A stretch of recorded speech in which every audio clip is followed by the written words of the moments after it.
the information regarding the 2-inch conduit size for your application is accurate, based on the National Electrical Code, or NEC. The NEC specifies minimum conduit sizes to ensure proper heat dissipation and to facilitate wire pulling, among other factors related to safety and maintainability. While it might seem counterintuitive that a specific wire size automatically dictates a minimum conduit size, the reasoning stems from several NEC requirements and best practices. Firstly, let's address the number of conductors. For a standard 480 volts three-phase system, you'll typically have 3 current-carrying conductors, 1 for each phase. In addition to these phase conductors, an equipment grounding conductor, or EG, is absolutely essential for safety. It provides a low-impedance path for fault current to return to the source, enabling overcurrent protective devices, such as circuit breakers or fuses, to quickly trip and clear the fault, thus preventing electrical shock hazards and minimizing equipment damage. So, at a bare minimum, you're looking at 4 conductors, 3 phase conductors, and 1 equipment grounding conductor. Now, the NEC doesn't explicitly state that you must have 6 conductors in every conduit run. However, the conduit fill calculations and directing factors come into play. Conduit fill refers to the percentage of the conduit's cross-sectional area that is occupied by conductors. The NEC specifies maximum fill percentages to prevent overheating and to make wire pulling easier.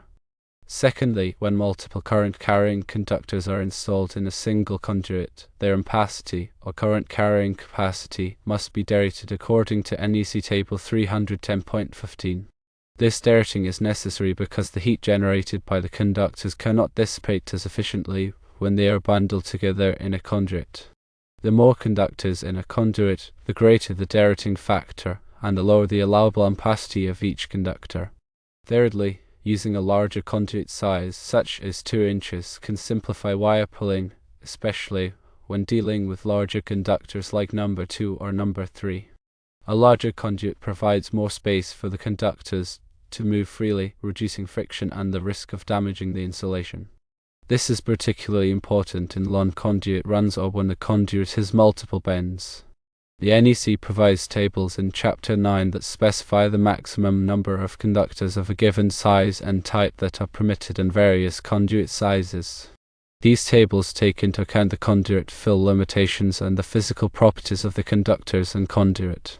While it might be possible to fit the 3 number 2 or number 3 conductors and an equipment grounding conductor into a 1/4-inch conduit based on a simple calculation of conductor area versus conduit area, this would likely violate the conduit fill requirements and could lead to derating issues. Moreover, it would make wire pulling extremely difficult. To verify the correct conduit size, you should consult the NEC tables in Chapter 9. These tables will provide the maximum number of conductors permitted in different conduit sizes based on the conductor size type and insulation. You should also consider the derating requirements in NEC Table 310.15 to ensure that the conductors are properly sized for the application. If the derating requirements reduce the allowable ampacity of the conductors below the required load current, you may need to increase the conductor size or use a larger conduit. In your specific situation, the requirement for a 2-inch conduit likely stems from a combination of factors including the need to accommodate the physical size of the number 2 or number 3 conductors, the need to provide adequate space for wire pulling, and the need to comply with the conduit fill and derating requirements of the NEC. It is always best to err on the side of caution and use a larger conduit size than what might seem strictly necessary. This will not only ensure compliance with the NEC but will also make the installation easier and more reliable. Furthermore, it is crucial to properly ground the electrical system in accordance with the NEC. The equipment grounding conductor must be properly sized and connected to ground all non-current carrying metal parts of the electrical system, such as conduit, enclosures, and equipment frames. This will provide a low impedance path for fault current to return to the source, minimizing the risk of electrical shock hazards. Always consult the latest edition of the NEC and with a qualified electrical inspector or engineer to ensure that your electrical installation meets all applicable requirements. Electrical work can be dangerous, and it is essential to take all necessary precautions to protect yourself and others. Proper planning and execution are essential for a safe and reliable electrical installation.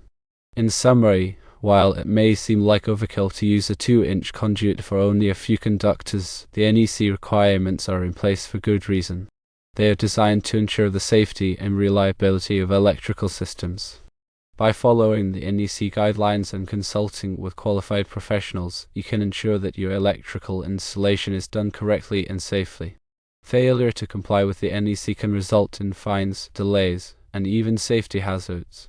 The NEC is updated regularly to reflect the latest advances in electrical technology and safety practices, so it is important to stay up to date on the latest requirements. When in doubt, always consult with a qualified electrician or electrical engineer. They can help you determine the correct conduit size, conductor size, and other electrical components for your specific application. They can also ensure that your electrical installation complies with all applicable codes and regulations. Consider the future. If there's a possibility of adding more circuits later, it might be wise to install an even larger conduit initially. This can save significant time and expense in the long run by avoiding the need to replace the conduit later.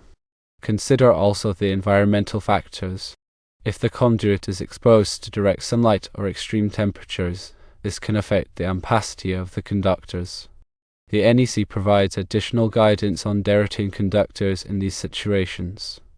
Remember that electrical codes and regulations are in place to protect people and property from electrical hazard. By following these guidelines and consulting with qualified professionals, you can help ensure the safety of your electrical installations.